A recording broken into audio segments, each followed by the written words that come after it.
नमस्कार मैत्रिणींनो, पांडुरंगाचं दर्शन झालं आणि आता आम्ही निघालो आहे तुळशी वृंदावनला. ते जवळच एक 2 किलोमीटर आहे तुळशी वृंदावन म्हणून. तर खूप छान असा परिसर आहे. तर आतमध्ये तिकीट वगैरे काढून गेलो आम्ही. माया पहिली झाडावर चढली आणि फोटो काढला. तर तिथल्या आतमधून ज्या भिंतींवरती खूप अशी छान कोरीव मूर्त्या होत्या. त्या म्हणजे तुकाराम महाराज गरुडावर निघालेले, शिवाजी महाराज तुकाराम महाराजांच्या पाया पडतानाचे, म्हणजे बरेचसे असे वेगवेगळे फोटो होते. तुळशी वृंदावनमध्ये तिथं खूप साऱ्या तुळशी होत्या. तुळशींची गार्डन बनवलेलं होतं. तुळशीचं खाली लॉन वगैरे होतं आणि विठ्ठलाची भव्य अशी मोठी मूर्ती होती. खूप मोठी मूर्ती आहे तिथं. आपण जर फोटो काढायला उभा राहिले तर म्हणजे खूपच हाईट कमी वाटते. आणि ही जी विठ्ठलाची भव्य अशी मूर्ती आहे ती एका तलावाच्या कडेला आहे. बघा इथे झाडं पण आहेत, तलाव आहे खूप छान असा.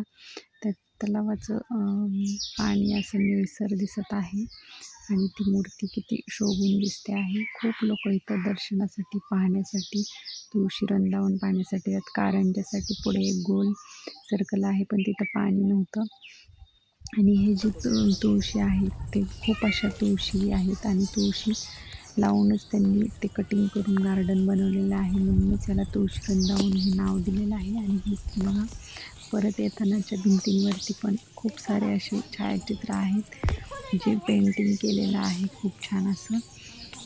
ते बघायला पण छान आहे.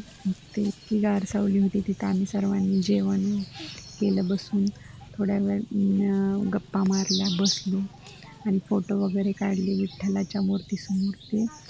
त्या तलावामध्ये कमळं पण होती आणि हा तलावाचं पाणी म्हणजे असं एकदम निळसर असं दिसत होतं. आणि तिथं लाईटिंग वगैरे होती. हे तुळशी वृंदावन संध्याकाळी छान दिसतं असं म्हणत होते, पण आम्ही दुपारच्या वेळी गेलो.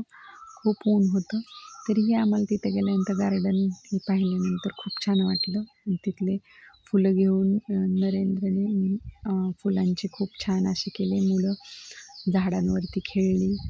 बसलो आम्ही थोड्या वेळ, गप्पा मारल्या, फोटो काढले. विठ्ठलाच्या मूर्तीसमोरही फोटो खूप भव्य अशी मूर्ती आहे तिथे. आणि मग आम्ही नंतर कुठे गेलो तुळशी वृंदावननंतर मी ती पुढच्या व्हिडिओमध्ये टाकेल. धन्यवाद.